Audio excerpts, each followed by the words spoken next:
जय हिंद। स्वागत है आपका आपके अपने YouTube channel exam vibe Bihar पर। आज हम लोग देखेंगे कि 12 जुलाई 2026 को जो बिहार मद्य निषेध दारोगा का एग्ज़ाम हुआ है उसके प्रश्न को देखेंगे और ये प्रश्न जो होगा 100% सही होगा। जितने भी प्रश्न बताएंगे आपको वो सभी एग्ज़ाम में पूछे गए हैं। ऐसा नहीं कि जो बाकी लोग बता रहा है मैक्सिमम प्रश्न तो ऐसा प्रश्न बता रहा है जो एग्ज़ाम में पूछा ही नहीं गया है, लेकिन मैं आपको जो भी बताऊंगा वो सभी प्रश्न एग्ज़ाम में पूछे गए हैं। इसलिए वीडियो को लास्ट तक देखिएगा और चैनल को सब्सक्राइब कीजिएगा। तो चलिए शुरू करते हैं। पहला प्रश्न पूछा गया था कि बंगाल आर्मी की पौधशाला किसे कहा जाता था, तो जो इसका आंसर होगा अवध। और दोस्तों ये क्वेश्चन जो है 14 जून को जो बिहार पुलिस मद्य निषेध का एग्जाम हुआ था उसके फर्स्ट शिफ्ट में भी ये क्वेश्चन पूछा गया था। फिर आपसे पूछा गया था कि मैकाले के नेतृत्व में प्रथम विधि आयोग की स्थापना कब हुई, तो इसका आंसर जो होगा 1834 जो ऑप्शन सी पर था। और ऑप्शन बी में 1833 था जो नहीं होगा, क्योंकि 1833 के अधिनियम के तहत 1834 में इसकी स्थापना हुई थी। उसके बाद पूछा गया था कि पूर्वी घाट की सर्वोच्च चोटी क्या है, कौन है, तो इसका आंसर हो जाएगा महेंद्रगिरी। फिर आपसे पूछा गया था कि भारत का सबसे पूर्वी पर्वत कौन है, तो ऑप्शन में था पटकाई बूम था, तो यही इसका आंसर हो जाएगा। उसके बाद था कि लेटेराइट मिट्टी का सबसे अधिक संकेंद्रण किस राज्य में है, तो देखिए हूबहू ये ऑप्शन था गुजरात, उड़ीसा, अरुणाचल प्रदेश और जम्मू कश्मीर। तो जो इसका सही आंसर होगा वो होगा उड़ीसा। उड़ीसा इसका सही आंसर हो जाएगा। अगला प्रश्न था, ये कथन निष्कर्ष के प्रश्न थे कि शुक्र ग्रह के वायुमंडल में सल्फ्यूरिक अम्ल के घने पीले बादल पाए जाते हैं, ये सही है। उसके बाद दूसरा में था कि पेट में अपच के दौरान अत्यधिक अम्ल बनने पर मिल्क ऑफ मैग्नीशिया का उपयोग किया जाता है, ये भी कथन सही था। और तीसरा कथन था कि मुंह का पीएच मान 5.5 से ज़्यादा हो जाने पर दांत का क्षरण होने लगता है, तो ये कथन जो है गलत लिखा था। 5.5 से ज़्यादा नहीं बल्कि कम होने पर दांत का क्षरण प्रारंभ हो जाता है। तो इसका जो सही होगा 1 और 2 सही था।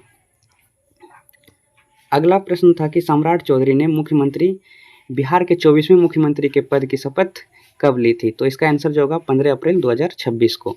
फिर आपसे पूछा गया था कि रामचरितम, याद रखिएगा दोस्तों रामचरितम था, रामचरितमानस नहीं था।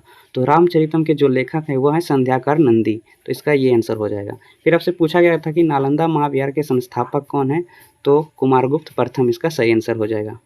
फिर आपसे पूछा गया था कि निम्नलिखित में कौन मछली नहीं है, 4 ऑप्शन दिया गया था और पूछा था कि मछली कौन नहीं है, तो इसका आंसर जो था ऑप्शन ए पे था जेलीफिश, यह इसका सही आंसर होगा।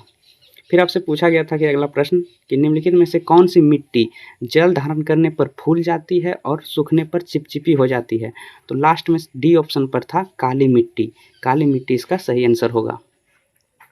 अगला प्रश्न पूछा गया था आपसे कि विकासशील देश में शहरीकरण का प्रमुख कारण क्या है, दोस्तों ऑप्शन सी पे था ग्रामीण से शहरी की ओर पलायन, तो यही इसका सही आंसर हो जाता।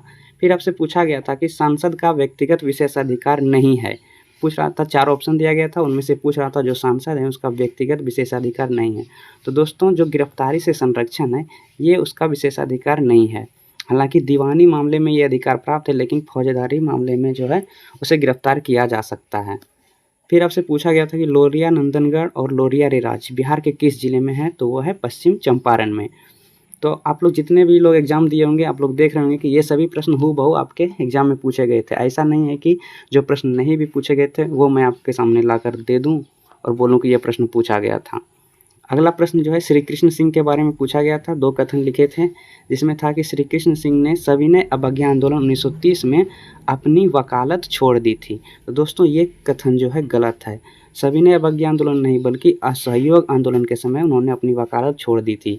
और फिर था कि श्री कृष्ण सिंह 1945 से 1965 तक बिहार के मुख्यमंत्री थे, ये भी कथन गलत था। यानी इसका आंसर जो होता वो डी में था, 1 और 2 दोनों कथन गलत हैं।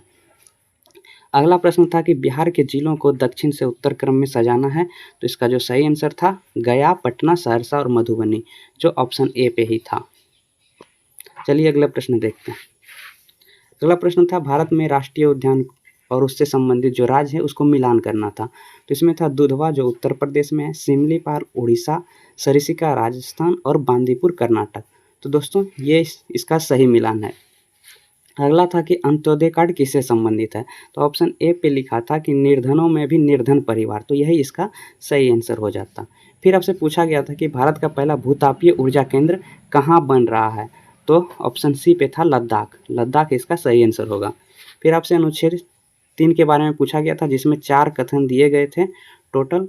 उसमें से 2 कथन आपका सही था, जो लिखा गया था नए राज्यों का गठन एवं सीमाओं या नाम में परिवर्तन। ये पूरा जो लाइन था ये 2 कथन में दिया गया था, लेकिन मैं इसको एक ही कथन में कर दिया हूँ, तो ये दोनों कथन आपका सही हो जाता।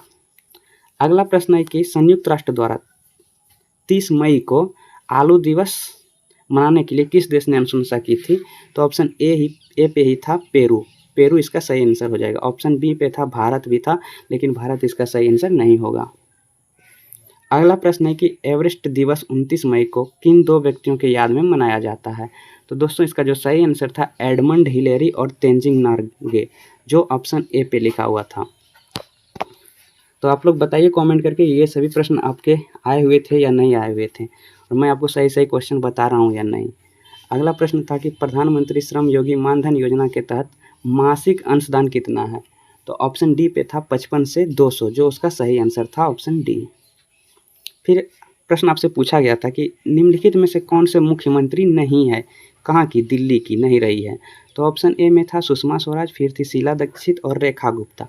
ऑप्शन डी पे जो नाम लिखा था वो मुझे एग्जैक्ट याद नहीं आ रहा है, जो उसका सही आंसर था। ऑप्शन डी पे जो नाम लिखा था वो दिल्ली की मुख्यमंत्री नहीं रही है।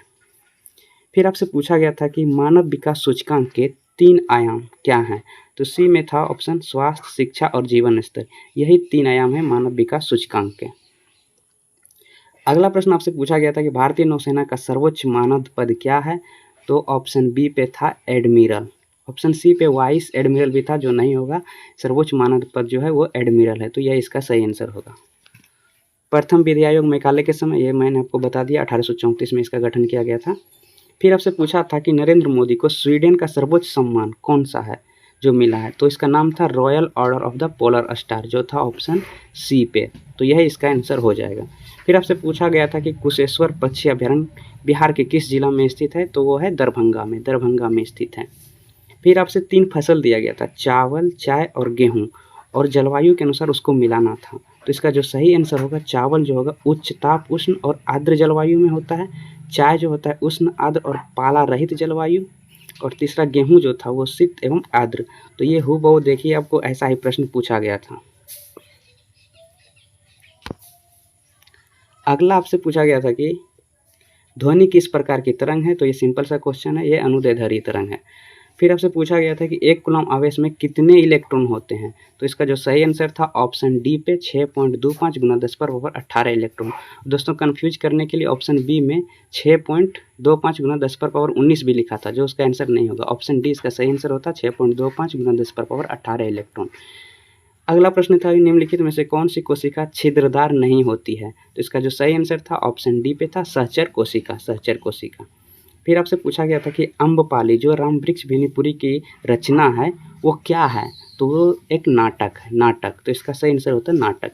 फिर पूछा गया था कि अनहैप्पी इंडिया के लेखक कौन है? तो इसका सही आंसर था लाला लाजपत राय। अगला प्रश्न आपसे पूछा गया था कि सोनागिरी तीर्थ स्थल किस धर्म के लिए प्रसिद्ध है? तो ऑप्शन ए पे ही था जैन धर्म, यह इसका सही आंसर होगा। जैन धर्म के लिए सोनागिरी तीर्थ स्थल प्रसिद्ध है। फिर आपसे पूछा गया था कि द ग्रेट इंडियन नॉवेल के लेखक कौन है? इसका जो सही आंसर था शशि थरूर, जो था ऑप्शन बी पे। उसके बाद था अगला प्रश्न कि गिल्ड श्रेणी के संगठन में कौन आते हैं? तो इसका जो सही आंसर होगा वो कारीगर और शिल्पकार, कारीगर और शिल्पकार इसका सही आंसर हो जाएगा। फिर आपसे पूछा गया था कि सरहुल त्योहार मुख्यतः किस राज्य में मनाया जाता है? तो इसका जो सही आंसर था वो था झारखंड, झारखंड में मनाया जाता है। उसके बाद एक क्वेश्चन था कि बिहार का कोटेश्वर धाम महोत्सव कहाँ मनाया गया था? यानी ऐसा लिखा था कि बिहार से संबंधित एक कोटेश्वर धाम महोत्सव ये कहाँ मनाया गया? तो ये था मैन गांव में मनाया गया था, मैन गांव में। अगला प्रश्न है कि खनिज और वो कहाँ से निकलता है इसको मिलाना था। तो जिसमें था कि कौन सुमेलित नहीं था इसमें पूछ रहा था, जिसमें लिखा था कि जावर में तांबा, हजारीबाग अबरक, हट्टी सोना। तो और एक ऑप्शन और था, तो दोस्तों हजारीबाग में अबरक निकलता, ये सही है। हट्टी में सोना एक सही, हाँ। और एक ऑप्शन था कि जादूगोड़ा में यूरेनियम, वो भी ऑप्शन सही था। इसका जावर जो तांबा निकलता है ये गलत है। जावर में दोस्तों जिप्सम और चांदी का निकाला जाता है। अगला प्रश्न था मुद्रास्फीति से संबंधित कि मुद्रास्फीति में मुद्रा का क्या होता है? तो दोस्तों ऑप्शन में लिखा था कि मुद्रा की क्रय शक्ति घट जाती है, तो यह इसका सही आंसर होता। एक क्वेश्चन और था मुद्रास्फीति से कि मुद्रास्फीति को नियंत्रण करने के लिए क्या नहीं किया जाता है, तो सी में लिखा था आपका कि मुद्रा आपूर्ति को बढ़ाना। तो दोस्तों मुद्रास्फीति को नियंत्रण करने के लिए मुद्रा आपूर्ति को बढ़ाया नहीं जाता है बल्कि घटाया जाता है। अगला प्रश्न था कि h ऊंचाई से किसी गेंद को नीचे गिराया जाता है तब स्थितिज ऊर्जा महत्तम होगा, यानी पूछा जा रहा था कि h ऊंचाई से किसी गेंद को नीचे गिराया जाता है तब कब स्थितिज ऊर्जा महत्तम होगा, तो ऑप्शन ए पे लिखा था सबसे महत्तम बिंदु पर, यही इसका सही आंसर होता। दोस्तों देखिए मैं आप लोग के लिए पूरा हूबहू क्वेश्चन लेकर आया हूँ, इसलिए वीडियो को लाइक करके चैनल को सब्सक्राइब कर दीजिए। अगला था कि उपभोक्ता संरक्षण अधिनियम 2019 के तहत 2 करोड़ से अधिक के मामलों का निवारण कहाँ होता है, तो ऑप्शन सी पे था राष्ट्रीय आयोग, यही इसका सही आंसर होगा। बी पे था राज्य आयोग, जो गलत आंसर है, ऑप्शन सी हो जाता राष्ट्रीय आयोग, क्योंकि राज्य आयोग जो है 2 करोड़ से कम मामलों का निवारण करती है। फिर आपसे पूछा गया था कि Tata iron and steel company की स्थापना कब हुई थी, तो 1907 इसका सही आंसर होगा। उसके बाद आपसे पूछा गया था कि छोटा नागपुर पठार का सबसे पूर्वी भाग कौन सा है, तो ये था राजमहल की पहाड़ी। ऑप्शन में पारसनाथ भी था, तो वो सही आंसर नहीं होगा, ये राजमहल की पहाड़ी इसका सही आंसर हो जाएगा। उसके बाद 4 प्रश्न जो हैं इंग्लिश से पूछे गए थे कि डिसमिस का अर्थ क्या है, हिंदी अर्थ, तो डिसमिस का हिंदी अर्थ होता है बर्खास्त करना। फिर पूछा गया था कि प्रतिवेदन का अंग्रेजी अर्थ क्या है, तो इसका जो सही आंसर था रिपोर्ट। उसके बाद पूछा गया था कि कार्यालय ने एक ज्ञापन जारी किया, इसका अंग्रेजी अनुवाद क्या होगा, तो इसका जो इंग्लिश होता है दोस्तों the office has issued a memorandum, तो यही इसका सही आंसर होता। फिर आपसे पूछा गया था कि ही गोट दिस टेलीविजन रिपेयर्ड का हिंदी अनुवाद क्या है, तो ऑप्शन ए में ही था कि उसने अपना टेलीविज़न ठीक करवाया। तो और 5 क्वेश्चन जो थे मैथ से थे, तो टोटल अभी मैंने आपको 52 प्रश्न करवाए हैं, जो पूरा एक्यूरेट है, 100% सही क्वेश्चन है। कोई भी ऐसा क्वेश्चन नहीं है जो एग्जाम में नहीं पूछा गया है। बाकी जैसे जैसे क्वेश्चन याद आएगा मैं आपको सभी क्वेश्चन करवा दूंगा, इसलिए वीडियो को लाइक करके चैनल को सब्सक्राइब कर दीजिए। मिलते हैं अगले वीडियो में। जय हिंद।